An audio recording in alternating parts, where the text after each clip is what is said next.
Extraordinarily, in the light of history, Joseph Stalin, Benito Mussolini and Adolf Hitler have all been nominated for the Nobel Peace Prize. Since 1901, there have been many controversial people on the list, and this year there have been raised eyebrows at President Trump's nomination. What real credibility does the award have? This is Roundtable.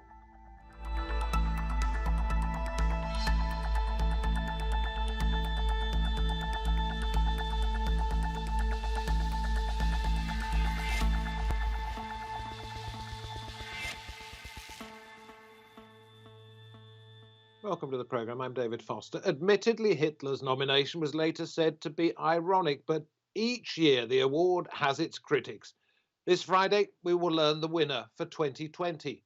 Time to examine what good, if any, can come from being handed the Nobel Peace Prize. Alfred Nobel himself wanted the Peace Prize to go each year to the person who, as he put it, shall have done the most or the best work for fraternity between nations, for the abolition or reduction of standing armies, and for the holding and promotion of peace congresses. Anyone can be nominated, and the committee often gets hundreds of people put forward. This year's nomination of President Trump was received well by the man himself. Thank you very much. But prompted calls from others for the prize to be scrapped. It is, if he is given it. In fact, the prize recipients, known as laureates, often prove controversial. So much so, it has led some to ask if the Nobel Peace Prize is still credible. Okay, time to get the conversation going. Very pleased to say that we can go to Norway, first of all, the country where the Peace Prize is awarded. Say hello to Fredrik Heffermehl, author of the Nobel Peace Prize, What Nobel Really Wanted. Also in Oslo, Henrik Urdal, director of the Peace Research Institute in Oslo, and in Virginia, USA, David Swanson, executive director of World Beyond War. Good to have all three of you on the program, but Fredrik, I'm going to come to you first of all and ask you, what we're seeing these days, is that what Nobel really wanted? That is what I'm really interested in seeing this year, is if the committee will now finally explain what is the idea of Nobel.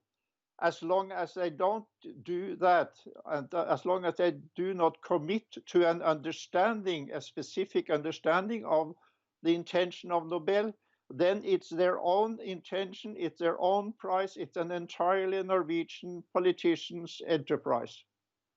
So what do you think Nobel really wanted it to say? Well, he wanted to support the champions of peace, and that's a very interesting expression in the will, which never was considered. By that he meant probably Bertha von Suttner, the great writer of the bestseller Lay Down Your Arms in 1889. He wanted to support her ideas and her political ideas and her political friends. So it's nothing to do with bragging rights, as this man might think it is. And I got nominated for 2 Nobel Peace Prizes. But I was nominated for the Nobel Peace Prize. I was nominated not once, but twice. They nominated your president twice last week on 2 different subjects for a Nobel Prize. I'm going to tell you about the Nobel Peace Prize. And I know, Fredrik, you thought that was slightly amusing, but also slightly frightening, I would think. Yeah, I mean, it's very sad to see that the confusion around the prize and who can get it is total. It's being given out in all directions, and everyone thinks that anyone can receive the prize for any purpose. Henrik, so what relevance does it have today?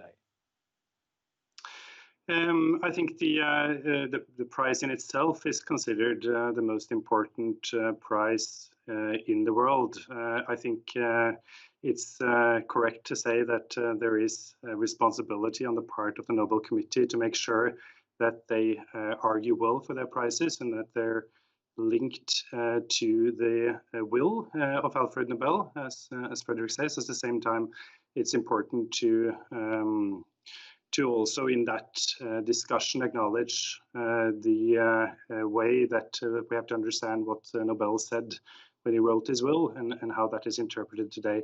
But I do think that it's fair to say that that there have been some prizes over the years that don't pass the threshold that we normally set for Nobel Peace Prize winners. And I certainly agree with Fredrik that there is this misunderstanding that just any gesture can lead to Nobel Peace Prize. And I think the bookies are completely off with some of their guesses this year. All right, let's take a look at some of the more controversial winners of the prize, laureates, as opposed to being winners. They are the ones who are given the Nobel Peace Prize. 73, US Secretary of State Henry Kissinger for peace efforts in Vietnam while he was still accused of war crimes in Cambodia.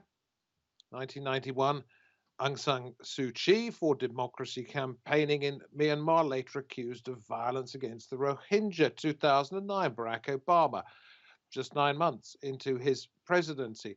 And in 2012, the European Union for, quote, the advancement of peace and reconciliation, democracy and human rights in Europe, criticized for selling weapons, among other things. David Swanson, I know that you and Fredrik and other groups were trying 5 years ago to get the prize taken off the European Union. You went to law. What happened? They ignored the lawsuit just as they have ignored Alfred Nobel's will and his written intentions, which, as Fredrik has made much better known around the world, were that the prize go to the top person of the past year working for fraternity among nations, for the creation of peace congresses, and for the abolition or reduction of standing armies. You could do a poll of past Nobel Peace Prize laureates who are living and ask them if they would even stand for the abolition or reduction of standing armies. You have this bias toward top officials, presidents and foreign secretaries, none of whom have worked for the abolition or reduction of standing armies, many of whom, like the European Union, like Barack Obama, have been among the top weapons dealers to the world, as well as purchasers of weapons for their own nation or nations. So it's, you've got the one problem of the prize going to random good deeds, someone who works for education or against climate destruction and so forth, which is not relevant to the Nobel Peace Prize. You got this other problem of this bias toward top officials that ends up often giving it to out-and-out warmongers, which is contrary to the intention of the Nobel Peace Prize, and the U.S. bias as well. You give it to the president of Colombia, but not the other side. You give it to the president of Ethiopia, whereas Eritrea is the single nation in Africa not working to expand U.S. military bases on the continent.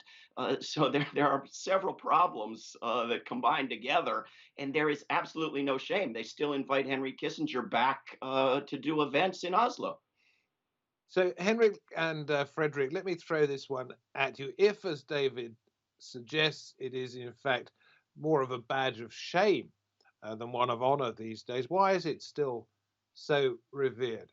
Henrik?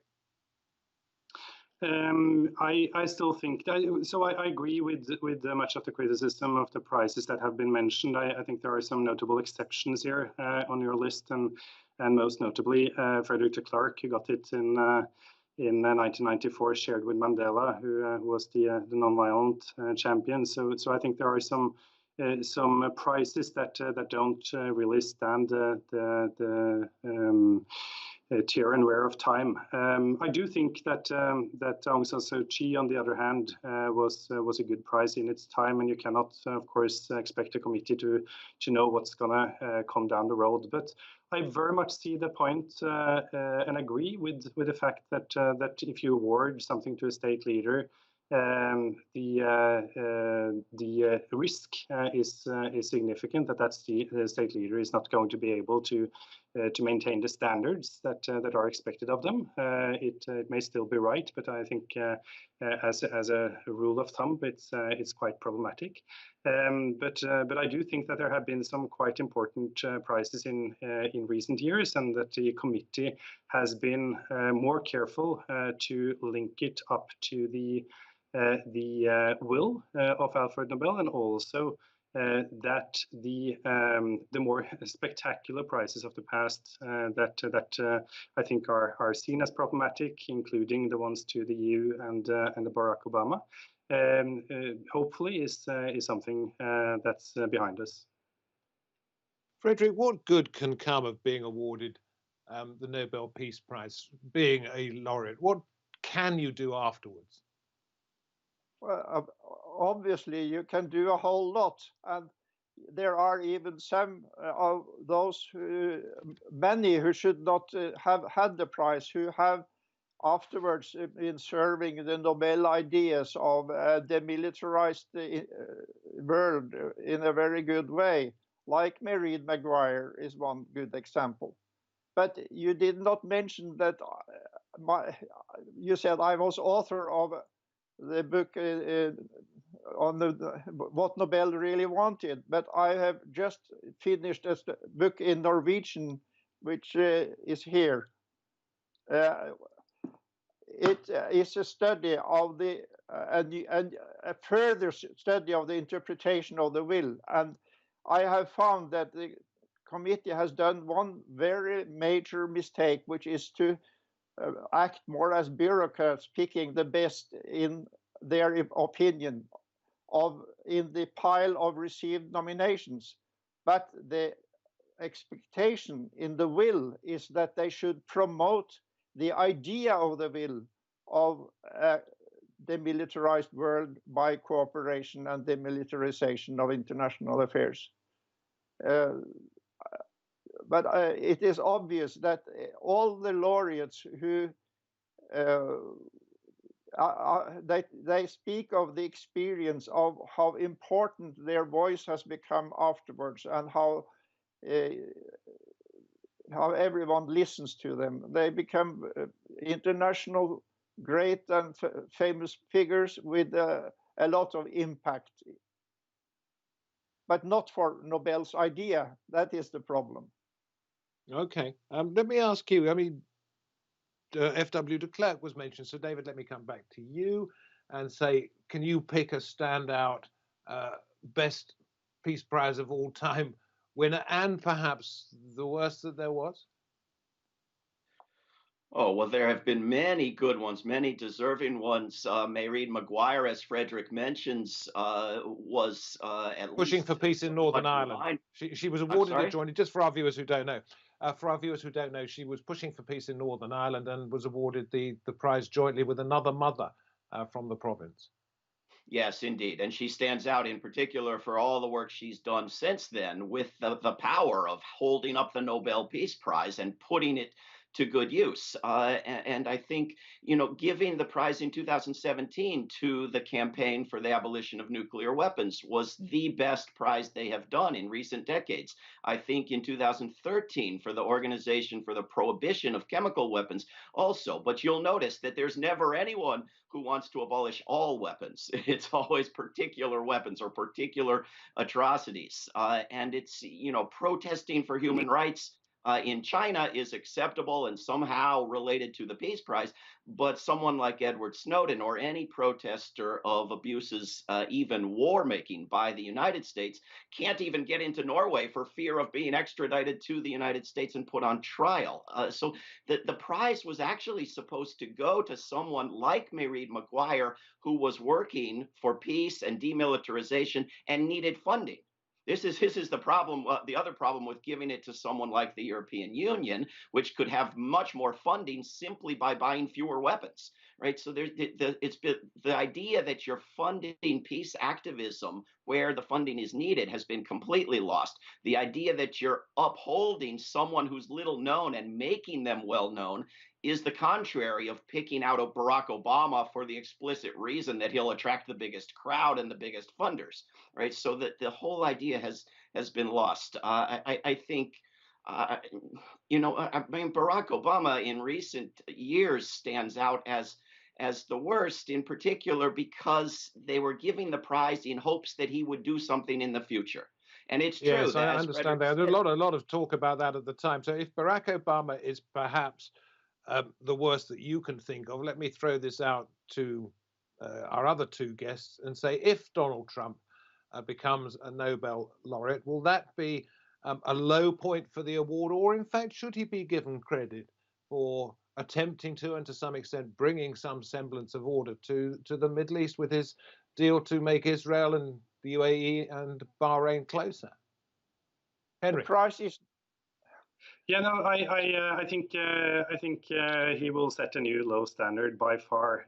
I think there is no doubt that the agreements, which are really normalization agreements between the UAE and Israel and Bahrain and Israel. These are agreements between countries that have never been at war. So that's a point to start with. Secondly, I mean, Trump has done so much to show his disregard for ambitions to reduce armed conflict in the world and reduce the risk of nuclear war. He's been pulling out of the Iran agreement. He's been pulling out of the INS agreement. He's pulled out of Open Skies, and they're now negotiating the New START agreement. So we risk now that for the first time in decades we can be in a situation where there is no bilateral disarmament agreement between the US and Russia. And then on top of that comes everything that is done to undermine multilateral arenas, from the Paris Agreement to the WTO and WHO. Again, on top of that comes the divisive role that he plays in US politics. So even though, you have these agreements in the Middle East that of course are positive in and of themselves, the record that Trump has that is on the negative side is just too massive. So I suppose the fact that we and other news organizations point our cameras at whoever's receiving the honor of being a Nobel Peace Prize winner gives it a certain credence, a currency. So, Fredrik, will Donald Trump, if he steps onto that podium, give it any real credibility in the future? You are asking a question which is beyond my wildest fears and imagination. It's just would be absolutely absurd. It will be the final end of the Nobel Peace Prize. When the Kissinger got it, Tom Lehrer said that this was the end of sarcasm. It was the end of sarcasm. So what will happen to the prize in the future, no matter who gets it this particular year? Fredrik, you followed it as closely as anybody. What do you think will happen to it? Will it just disappear, become an irrelevance? No, I think I hope that the Norwegian politicians finally will see the immense possibilities that are lie in this prize and that can be realized, and start to really think, because that is the big problem. And I think the main idea of the Peace Prize was to be able to have a real evaluation and thinking and discussion about a different road than never-ending arms races. The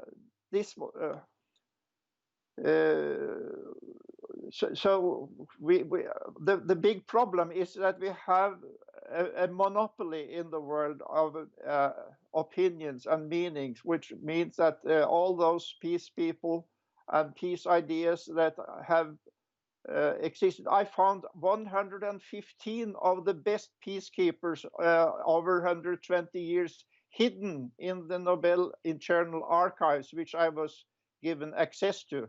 So I have presented this completely alternative world of thinking in my new time book. To redesign it, and I imagine that you've put forward some suggestions. What have those ideas been met with? The reaction has been to defend the past errors and never even consider taking Nobel seriously and making use of his innovative ideas. He was an inventor, and inventors, they bring up ideas that can change the world. He invented dynamite, among other things, didn't he? And I mean, and that's changed an awful lot of things, not always for the best. Yeah. But dynamite has built the world we have. I mean, it is a building, it is a tool for making railways and harbors and everything possible, and mining minerals and so on. Dynamite is not a war tool. It can be used that way. It sometimes is, although perhaps there are more sophisticated weapons these days. David, if you think about the relevance of the prize, is there something else that could be done perhaps elsewhere or within the committee itself to make this actually reflective of what Alfred Nobel actually wanted? Yeah, I think he believed that dynamite was going to make war a thing of the past because it was too horrible, and people think that with every new weapon, and we have to sort of outgrow that delusion. But I think the idea that a prize could be presented to someone worthy in the effort to abolish war is not a delusion. It's just something that needs a little more work. And if you look at the nominees that Fredrik has highlighted in recent years, the Article 9 activists in Japan trying to uphold that article of their constitution that forbids war, Abolition 2000, the Nuclear Age Peace Foundation, people like Dan Ellsberg, Richard Falk, Johan Galtung, for goodness sake, has not got a Nobel Peace Prize. Kathy Kelly, Bruce Kent, Dave Krieger. I mean, these are people who have been nominated.